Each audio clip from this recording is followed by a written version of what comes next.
Check, check. Hey, what's up, guys? It's Lizzie Jane, and we're back with another podcast this week. I have Quackson joining me. He joined me when he had a show in Denver a few months ago. This is one of the podcasts from the archives that you all really have to hear before the year comes to an end.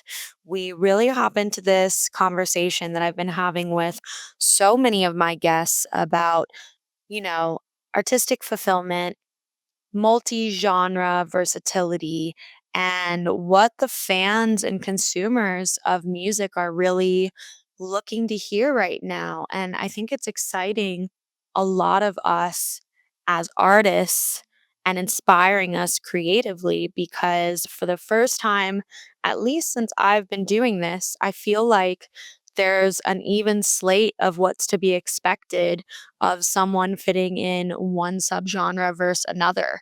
I know this year I personally released a ton of different sounding music, really dove into a lot of different genres and tried to educate myself as best as possible. And it sounds like from the conversation I had with Quackson, he has been doing the same, making a bunch of heavy bass hitters to mid tempo to trap and drum and bass and so much more.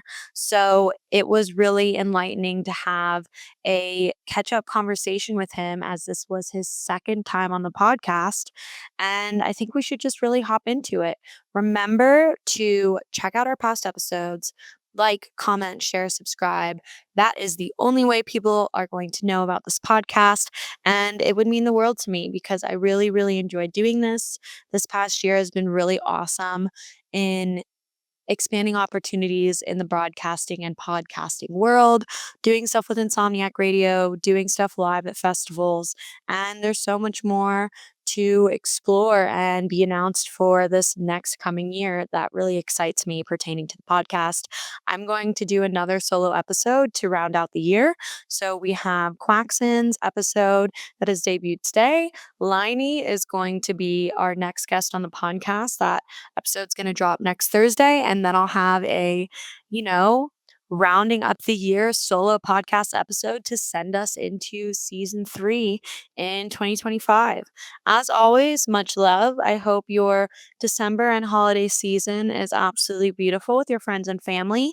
And just remember, it's important to be around those who love and care about you. And that's about it. All right, guys, let's get to it. This is my podcast, and you're tuning into the Lizzie Jane podcast with special guest Quackson.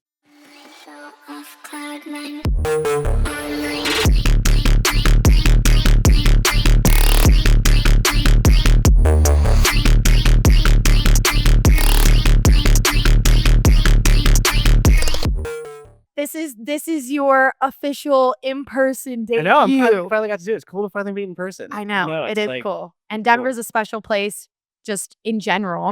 We were just talking about this is where you got engaged. It is. It is. We got engaged in February. Meow Wolf. My fiance and I's first trip together as a couple was to Meow Wolf in Santa Fe.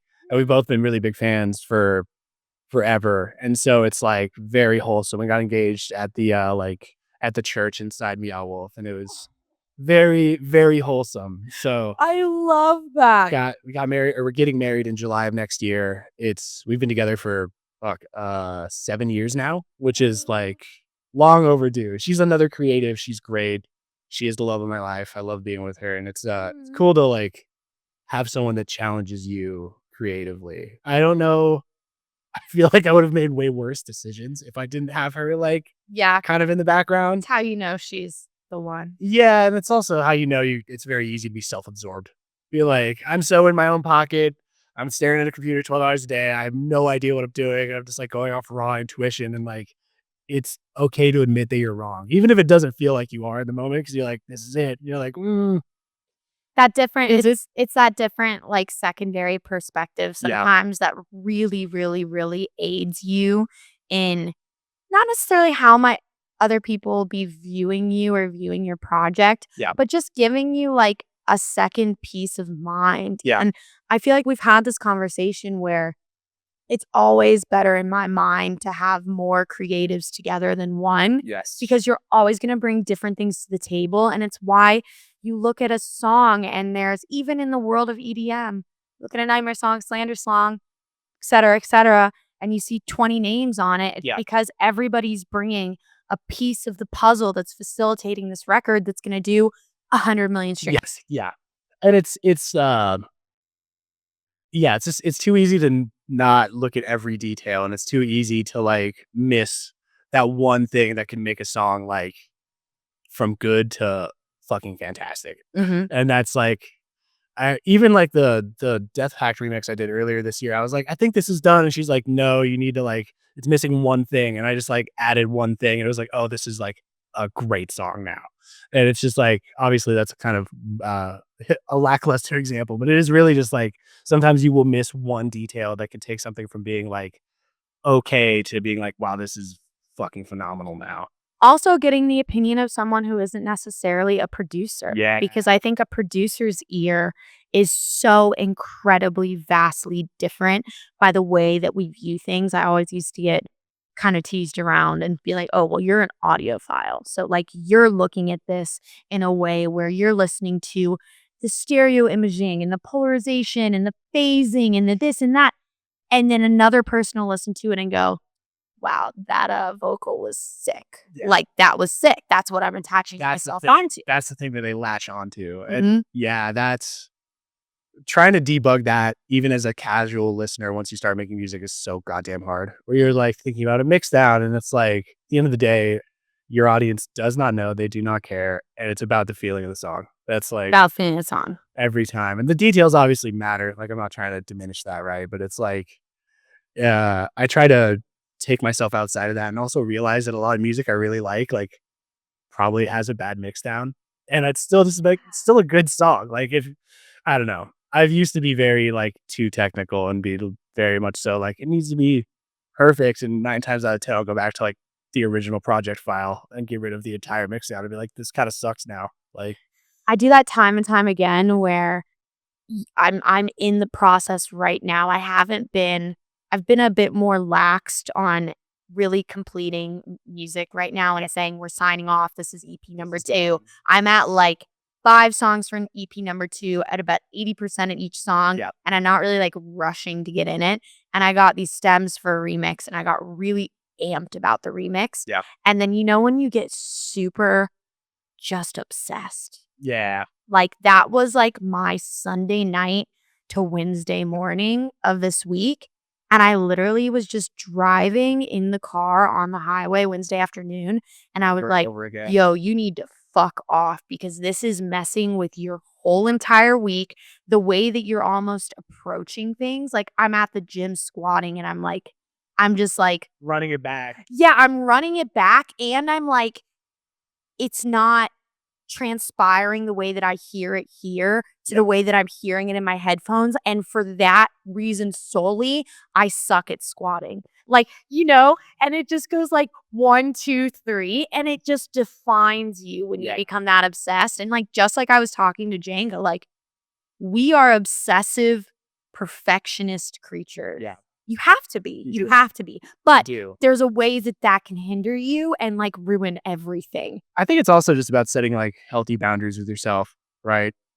I feel like it's good to kind of tap into like when you know whether or not you're like pushing it too far, or you're like over analyzing something. And like I try to set like because I do the same thing where I'll get really obsessed with something. I'll listen to an idea like every waking second where it's like I'm brushing my teeth. I literally just woke up and I pull it up on SoundCloud and it's like, okay, that's not healthy. First off. And then like I think trying to set instances where you can like carve out enough mental space to like think about something in a constructive manner. Like whenever I'm driving, I feel like it's really good for me because like I'll get home, I'll take some notes, and then I can also just like swish the song. Like if I'm like not doing a repetitive action, I'm not inclined to repeat listen to something, I guess. Okay. And just being able to like because obviously you shouldn't be texting and driving or whatever.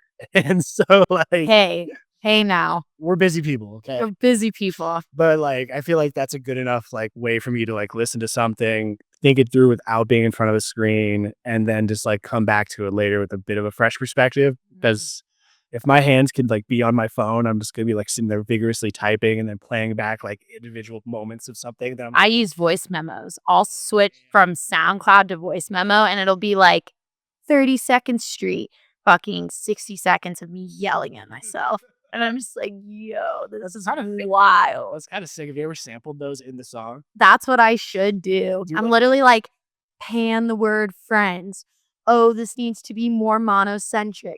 This isn't transcribing how I want it to be. Why is this over compressed? Why does the low end sound like shit? Why did you gotta just do botch like your mix down? you gotta do like a director's cut where it's just like your mix notes like That'd be like great. throughout the song. Honestly, I should put that on my Patreon and make people pay for it. That's what I'm saying. That should be it. You gotta monetize the manic streak of like your own mix. Manic insanity. Insanity. When do you know? I mean, you put out your EP last year. And we Yep. kind of talked about that during the last podcast. You had a single come out with Space Yacht. Yep. Recently, fairly recently. God, like 10 days ago. Yep. Single with Space Yacht. Prior to that, I did a remix for the Death Pack remix contest. I did a bootleg pack of like 4 edits and bootlegs on SoundCloud. Yep. Then did a release with Eddie on Hypnovision, and then started the year with a single on Bass Rush. Yes. So Sick. pretty decent year. I think the thing that I'm trying to also get past is like feeling like I've done enough. Yeah. Like what is enough, you know? That's the question, is like, when is enough enough? And setting those healthy boundaries. And not beating yourself up 24 fucking 7. That's the hard part. That's like, because I can look at it from like a math lens and be like, I've put out like about a song a month, give or take, which I think is a healthy output and kind of what people would expect, especially when you're just starting out. But just like getting rid of that internal monologue where it's like, you didn't do enough. Please speed it up. Where's the content machine? Yeah. Well, your people don't know who you are. Like, just trying to get rid of that, I think, has been, especially because I don't know, you've been doing this for a long time. I've been doing this for a long time. Mhm. And I feel like even the closer you get to like whatever you deem as success, like the worse the mental games get. And Oh, yeah. just trying to like make You this have go to away. find what authentically works for you, which I still struggle with all the time. I think everybody does. I mean, I think everyone does. Like, even people who are by definition popping off, like, they still, it's never a diagonal line that just goes up Yeah. from 0 to 100. Yeah. It's never going to happen No. that way. And if it does happen that way, you become a touring mule and you eventually burn out. There's very few people who it happens that way, and 5 years from now, they're still sitting in that same position. Even then, it's like the top 1%, right? Like, I feel like the top 1%, they get super, super lucky. And that's not to diminish that those people don't work hard, right? But like, it is kind of a gamble, even if your music's great and even if your brand is great, like whether or not you can retain that, even at the best of your capacity, is still just not guaranteed. Well, I just think about like moments in your career that would be like considered pinnacle points, like collaborating with Isabella, collaborating with Rez, like cool fucking shit. Yeah. And then even those moments fuck with you. You know what I'm saying? Because you get to a point and you're like, whoa, this just happened, or I just had an official remix for Griffin and now I'm playing Red Rocks with Griffin. And then you're like, okay, now you're supposed to like do something more. And it doesn't work that way. No. It doesn't work that way. It's a conscious effort. Even though the best parts of your career will send you into some sort of weird mental psychosis. Like the when I got the collab with Rez, like that's something I'd wanted my entire career, and I'm very grateful that it happened. But even with how great it was, like it gave me so much anxiety. Yeah. Like there was a point I remember when the release got announced, and I just like kind of had to throw my phone where I was like, I gotta like not look at this. Like this is so sick, but like it's giving me like imposter syndrome mixed with excitement mixed with like, is this happening? And just I had to just like walk away. I just had to like not for a little bit because it just was so overwhelming in like positive ways and also like negative self-imposed mental ways that I just didn't anticipate. Yeah. You would just want to be grateful and happy. And even in those moments, like you can't get out of your own way sometimes, you know? It's something that you have to show up and practice every day. Yeah.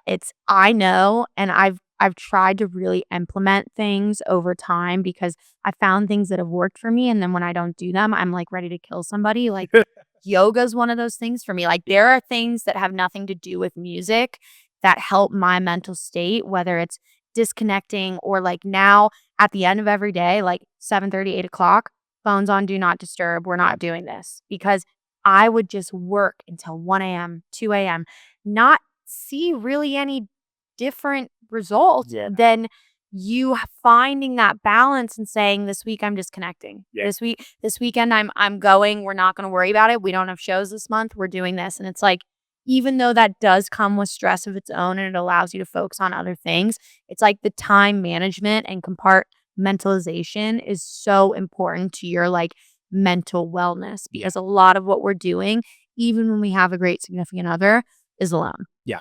Oh yeah. That's and the lack of like, I guess, the lack of like structure that music has naturally is Cheers. Cheers. no. Well, the lack of like structure that music has is like kind of just a weird one to grapple with because like, you know, you have a day job, you work like X amount of hours, right? Mm-hmm. But music is infinite and like it's so like passion driven and like it's so volatile that like some days you want to work for 12 hours and some days you're like, I can't. You want to run on the inspiration. Yeah. That's when I take advantage of that. Like 100%. if there's a moment, that's what I did this literally Sunday night. I was just messing around with the stems, resampled something really cool. I was in Phase Plant, made something really cool. Yep. And I woke up Monday morning and I was like, I have emails for 3 different accounts that have 40 emails that need to be answered. And I should be making clips here and I should be making reels and content here. But I'm going to sit on my couch until about 6 p.m. Yep. and work on this fucking remix because that inspiration is right there. And when it's going, When it's going. You it's going. You can't walk away. It's just so hard when there's like a million other things happening at any given time. And I get to Wednesday and everything just spirals. You're like, oh my God, I haven't done anything and everyone's mad at me. It's so exponential. So exponential. And it's hard because music's just all consuming when it's good. All consuming. But knowing when to walk away is just so important. Yes. That's like, God. I think I've been getting better about it, but I try to just like segment breaks in between when I'm doing stuff. So I can be like, okay, you know what? I'm just gonna go on TikTok for 10 minutes. Like my brain hurts. Like I just need to like look into my black box of a phone and just like not be a human for 10 minutes. And then finally I can walk back in, you know? And there's nothing like listening to a song in the morning when you've let yourself rest versus you're like finally done working on it for the day. And like I would go to the gym and then listen to it and be like, no, no, no, no. And then in the morning you listen and you're just kind of like, all right, I can hear things. I can hear what's conflicting in a way clearer, calmer, Fresh ears make the world of difference. I feel like that's just another thing you gotta get in tune with yourself is like when you can tell you're kind of hallucinating, like you're like audio hallucination. Oh yeah. Like, this doesn't sound like it did 2 hours ago. I should probably stop. No, yeah. It's like when I'm hiking and I'm like dehydrated for like 3 hours and the trees start moving. Like, yo, you better figure it out, brother. Things are getting weird. It's a little weird. And it happens. It happens. It happens far too often. It happens far too often. And I know like with you, we kind of had this conversation before we sat down. Yeah. You are in the process of kind of not necessarily experimenting more, but redefining like the Quackson original OG mid-tempo sound. Yeah. Where has that come from? Like, have you just been really inspired by other like influences lately? I think so. And I think it's also just kind of like finally escaping like my own mental boxes that I put around myself and like also just like leaning into stuff that I like. Like at the end of the day, I like all sorts of different like genres of bass music. And like I've been really listening to like a lot of like 140 and drum and bass and like heavier stuff. And just like, I feel like that's more in tune with I feel like it's just more of an open book of like random stuff I could write. And that's kind of like the stuff I started listening to when I first started getting into electronic music. And I just got really into mid tempo and I still really like it. But like I've tapped a lot of it. Like I've like done it for a long time. So I'm like, I might as well experiment. And I feel like sound design is such a like big part of my creative process and like just been making weird, crazy stuff and like going after different genres that I like and try to put my own spin on it, and like just not trying to like worry too much about, I guess, the consistency that I feel like different parts of the industry like tries to put on you. Like I feel like there's such a focus of people being like, needs to be on brand, you need to do like one or two genres, like people want consistency. And at the end of the day, like I think about myself as a listener, and then I watch like what my followers and my fans seem to like based on their interest or their engagement. And I'm like, these people like a lot of different music. Like, Mhm. why do I have to be like this monolith of this guy that makes one thing? Like, it's just not, Absolutely. it's unrealistic and it's just not fun at the end of the day. We have conversations all the time because I definitely have like a stigma with like all the new music Yeah. of being paired with like really heavy DJs, like Yeah. heavy acts. And I had a show with Crank That who like is amazing and he's so fucking kind and lovely. And I remember going to my management and just being like, I don't feel like I belong here anymore. And like they're not being receptive like they used to be. And like as far as like the crowd goes. Yeah. But man, the same kids who go to a Crank That show are also going to a Said the Sky show, are also going to a Res show. Yeah. So it co-aligns so much. And I just think now more than ever, fans are looking for experiences. Yep. Like the show you're playing tonight. Yeah. Shout out me forever. And versatility. Yeah. Or really a commitment to building the universe. Yeah. Like Isabel has. Oh yeah. And I mean, she's so fantastic at that. And that's like goals, right? And at the same time, like you can watch her experiment. Like she's been mostly putting out bass records for the last like year. Prior to that was like punk influenced stuff. And Yeah. before that, it's been like a bunch of cool mid tempo weird Like stuff. dabbling around it. Yeah. And I think that's what it is. It's not like you're over here saying, I'm a Latin tech house producer now. Quackson, that's the name. You know, catch me at like the Palm Tree Records party kind of deal. Like you're not doing that, but you're dabbling around what can live in that universe. I'm having fun. I think that's also, I think that is something that whether conscious or subconscious people can resonate with. It's like if you look at an artist and you like see that they're genuinely happy and that they are able to output more music, like they clearly are kind of in their groove with whatever they're doing. And like I found myself the most depressed and like the most unable to create when I'm like feeling too forced one way or the other. And just like trying to be able to tap into that and understand that like people that like and care about my music obviously like will want to see you happy at the end of the day. And Yeah.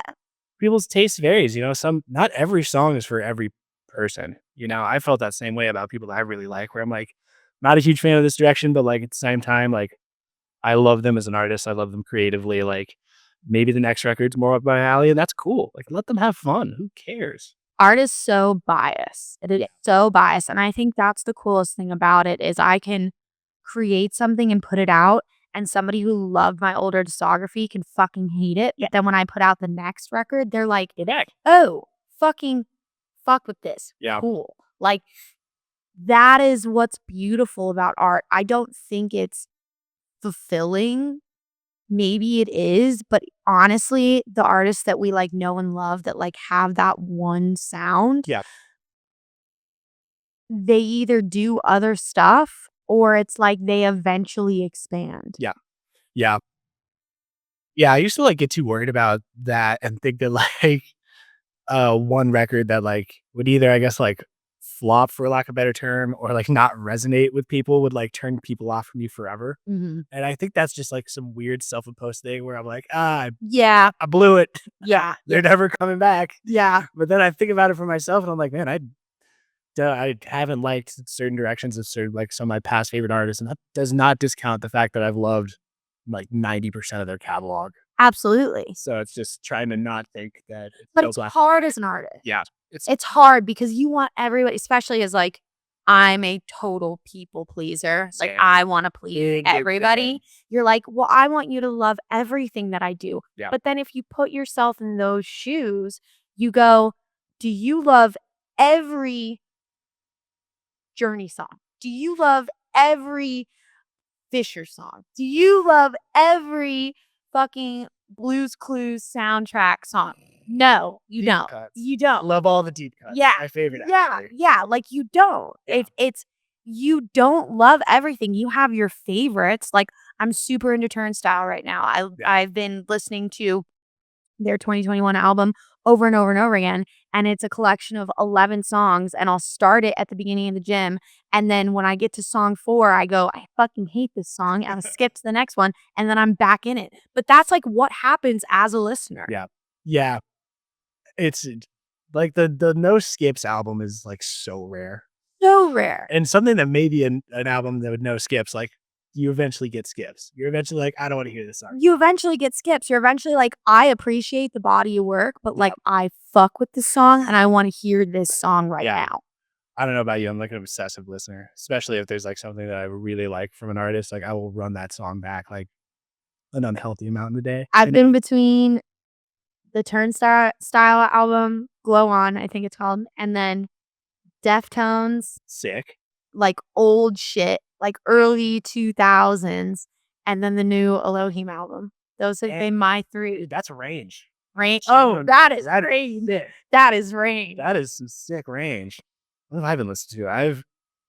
I've been back to a ton of different Kendrick albums for some reason. Ooh, okay. I think the beef this year reignited my love for his discography. God, that Like, beast was It spicy. was delightful. That was the most my mom and I have talked in like forever, which is so funny.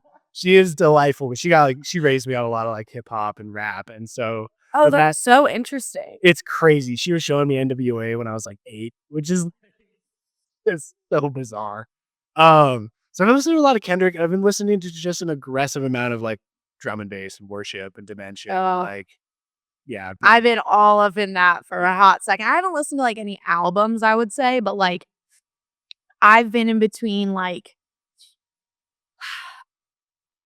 I like everything from like Nia Archives Yeah. to like A Little Sound to like Monty. fuck yeah. It's anything in that range or like Alex Perez labels like 1934. 1985. Right, 1985, like that, like all of that stuff, I'm just super into. If I'm listening to one-offs, like on the playlist, like vibes.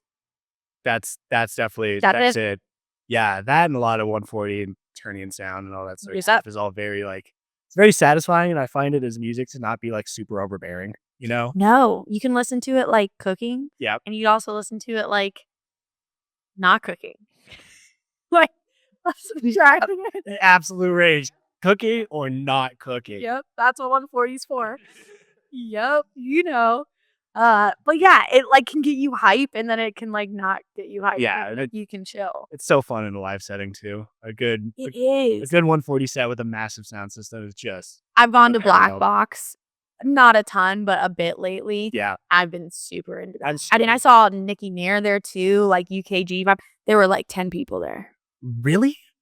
Dude, it's such a shame he does not get the respect he deserves. He is on one. Nghtmre is insane. His mixing is crazy. I know. Yeah, I'm so envious of Denver.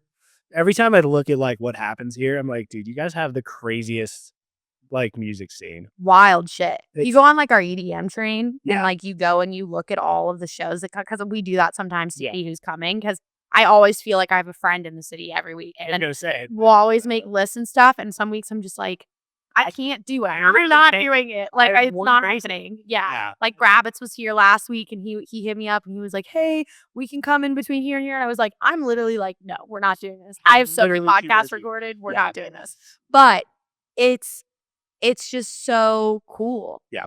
And I've discovered so much too being here. It's a deep scene. I think anyone who says that their city is the base capital, it's not. It's Denver. It's for sure Denver. Very much. It's Denver. I've been. This is like the 3rd time I've ever been here, and it's just like the music scene is unparalleled. You also just hear people playing bass music everywhere. Oh, in the kitchens, at the breakfast shops, driving around, drum and bass everywhere. Everywhere. So half the time you pull up to a stoplight, you either have rhythm or you have bricks. Like it's like one or the other. Like it's really like nothing else in between. And you're just like, yeah, this like fucks. Like everybody in the city is about it. Nothing like some rhythm blasting on my 8 a.m. commute. Yeah. On my first cup of coffee. I'm like, yeah, you're getting it this morning. Are you still awake? That's crazy. Crazy. Yeah, it's cool. Some people just wake up and choose violence. I really do. It was so funny. I saw my homie the other day, and he's like, "Yeah, I listened to your new song, but it's when I first started in the morning." I was like, "That's a lot, man." Because it's like at 8 a.m. we're listening more or less rhythm. Like it's like It is. that's intense. Are you talking about the new Space Yacht too? Yeah, that I was listening to that earlier because I was just going through Spotify and I was just like, damn, this is pretty heavy for him. Where did this come from? Yeah, I was like, whoa, That's the thing. I don't know. I want to make stuff that's fun and like so fun. and playing shows like I've been known to be too much in my like dark, moody, cinematic vibe, which is like cool. It's fulfilling to write, but it can be the wrong place and the wrong time playing like dark, moody bangers when you're still just coming up. Like only so the crowd can only do so much. of that. 100%. Yeah. So just making some like crazy, heavy, fun stuff. Like I have so much of that in the back catalog that I've just been too nervous like to do anything with. The time is now. Yeah, the time is for sure now. And it's like every time I play those types of songs out, I'm like, okay, people genuinely fuck with this live. I think it's cool. I'm just gonna start putting this out. I have no idea what like I shouldn't say this. I should sound like more put together. I have no idea what my release schedule looks like, minus one Really with cool. 1788L in September with Hypnovision. Yep. Besides that, I don't know. I think I'm just gonna start just flooding stuff out and just be like, who cares? Like, I don't think I'm gonna do an EP. If I do, it's literally gonna be like random collection of bass music is the title, and it's just gonna be like 8 to 9 tracks or probably less. That's it. Just random stuff that I like. And you've been doing the bootlegs. Yeah. Which So- I'm trying to do more of. SoundCloud sucks to deal with though, because it's like every time I've got like a couple where I'm like, these are super sick, where like I just flipped the new Chasing Status. I flipped the Kendrick song. Ooh, that Black woman. Moon. Yeah, I flipped that and it's fucking Yo, I'm about to bump that. I'll send that to you Send after it to me. this. It's, Okay. I made it super aggressive in halftime. And like, but SoundCloud does not want that. SoundCloud does not want Kendrick on there. You ain't got no back. Dude, the hook is so catchy. I heard the first day I heard that, I was like, and I know what I'm doing this hike. You know that sat on like the UK charts at like number 2. Like I'm not even talking about like EDM. Like I'm talking about like Generous. full the music. Like they're winning like Grammys. They're winning like Brit Awards. Dude, it's Can you imagine fucking Kumarion getting a fucking Grammy? Like let me know. Like can you imagine like shout out to Omar. That'd be fucking sick. stateside like D&B acts like getting Grammys? I mean, I don't know. Grammys are hard. I feel like the UK, it's like so in the culture. I know. It is in the It's like- culture. It's huge. It's different. But for that to sit at like a number 2, A number 2 spot on like yeah, you're like, okay. on a national Yeah, chart. like Taylor Swift, Chasing Status. Like that's it. Like that's like the Those are first 2 names I would have never thrown in this 1, 2. And that's it. Like it's wild the respect and like just how accepted Yeah. just electronic music is there. Yeah. Period. Yeah, when I was 18, I went to like from graduating high school or whatever. I went over there. I went to a bunch of shows, and like the dance music culture in the UK is so deeply ingrained. And it's just like fucking, I don't know. I think we're slowly building up a culture here that in certain cities it's getting a little bit more like It deeply isn't ingrained. as commercialized. Yeah. Or facilitated. It's like more. Denver is one of those cities. It's Yeah. more about the culture. Denver, I think LA's got it. Yep. I think LA's got it. I've heard New York's got it. Definitely like a slow burn though. But it's cool to see the US also finally fucking with drum and bass. 'Cause Slow that burn. Still was a slow burn, but Slow burn. it's God. cool. How Fucking how cool. many years have we heard as producers?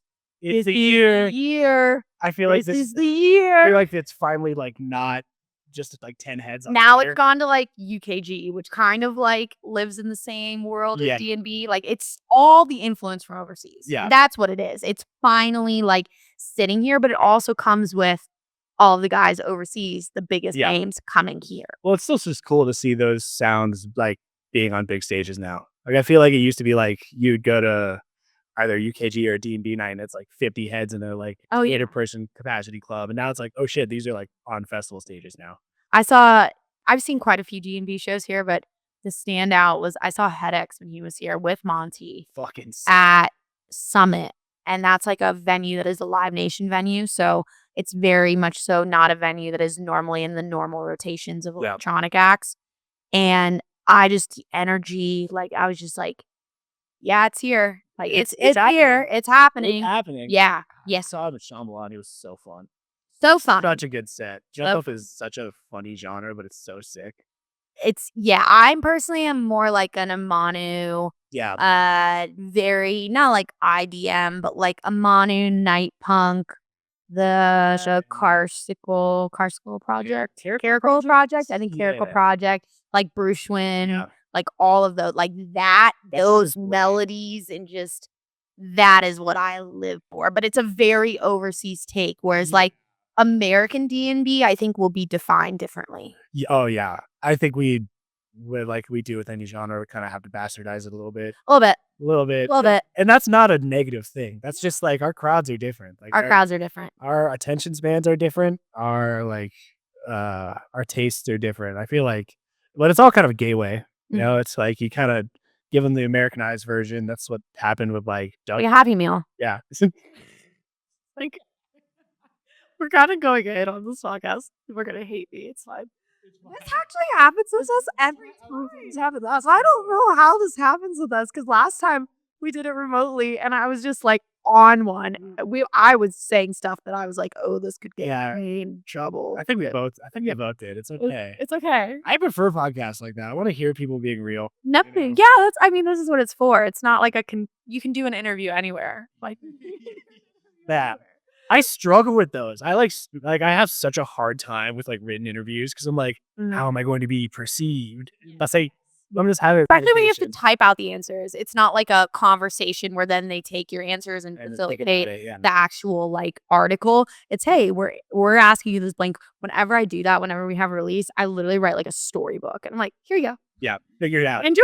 Figure it out. Pick and pull. That's fine. Pick and pull. Because even if you just copy and paste, which is what most of them do, at least I'll be happy. Yeah. That's fine. ChatGPT hasn't made it to. Oh my God, I want to do the ChatGPT of the Instagram feed, and I haven't gotten my chance to. I haven't done it. I need to be roasted by ChatGPT. I'm in that thing way too much for my day job, and it's exhausting. Really? Yeah. Oh shit. A lot. AI is crazy. What do you think about AI in music? It's a loaded question. I don't know. I think AI music has a lot of potential. I think there's a lot of cool use cases for it. I think it's gonna sound like shit for a while still, just because it always has this weird top end hiss that like throughout every iteration of it still hasn't really gone away. Yeah. But I think there's cool stuff. I feel like AI sample generation and AI like bits and pieces are cool, but I think if people start branding themselves as AI artists and do the whole thing, that's where it gets hacky, you know? Scary. Terrifying. Yeah. Yeah. There was one that came out a couple months ago that when it happened, I like just spent way too long using it because I was like, this is really convincing and really uncomfortable for me. Yeah. And it was because all the artists were like, AI's never coming for music. And it was like, well, that's what everyone said. And I had this conversation, I think, when I went on the Mr. Bill podcast. Everyone said that AI would come for the cashier's jobs and the grocery jobs and the line cooks and the banker's jobs. And they have in a way. I mean, everywhere you go, it's self-checkout. Like they have in a way. But that was going to happen anyways. Yeah. Like that was going to happen. That's not necessarily AI. Yeah. And it came for the creators first. It came for Hollywood. Yeah. It's disappointing. It's depressing. It's like, couldn't we automate the stuff that sucks? Why'd you gotta go automate the fun things that are like self-fulfilling and self-actualizing? Like, can't we automate? We want the rights to you, Tom Cruise, when you die, so we can keep making movies with you. That's insane. Or we're gonna when all the writers went on strike, we're gonna use AI to write the scripts because the average consumer won't know the fucking difference. Please. And we're gonna save millions of dollars. Same thing with like CGI artists. Some of the most intricate coding, designing the video game world, like crazy. Yeah, it's depressing. It's depressing. I try not to think about it. Try not to get too deep into the AI hole because it's always just like, and also like it's a slow burn though. Yeah. I think we will hopefully be able to predict how bad it will be before it gets there. It's going so fast. It's terrifying. It's been like 2 years since ChatGPT came out. But Joe says all the time. Joe's like, one day I'm just going to wake up, not going to know the world I'm living in. I mean, it's pretty happening, dude. It's just a little bit slower that we're able to still feel like we're keeping up. And that's Yeah, I get that. I mean, it is very much so there, but I still think that in our niche world, we are okay. We got a while. For a while. We are okay.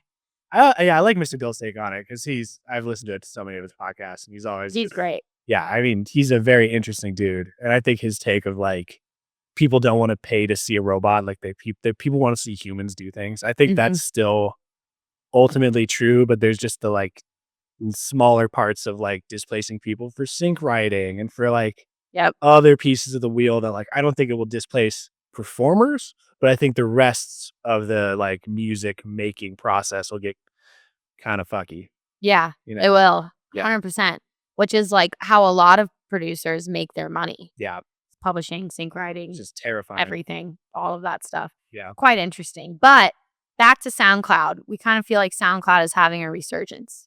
It is. Yeah. Which is so cool. Yeah. I grew up on SoundCloud, so watching it kind of die for a while was sad.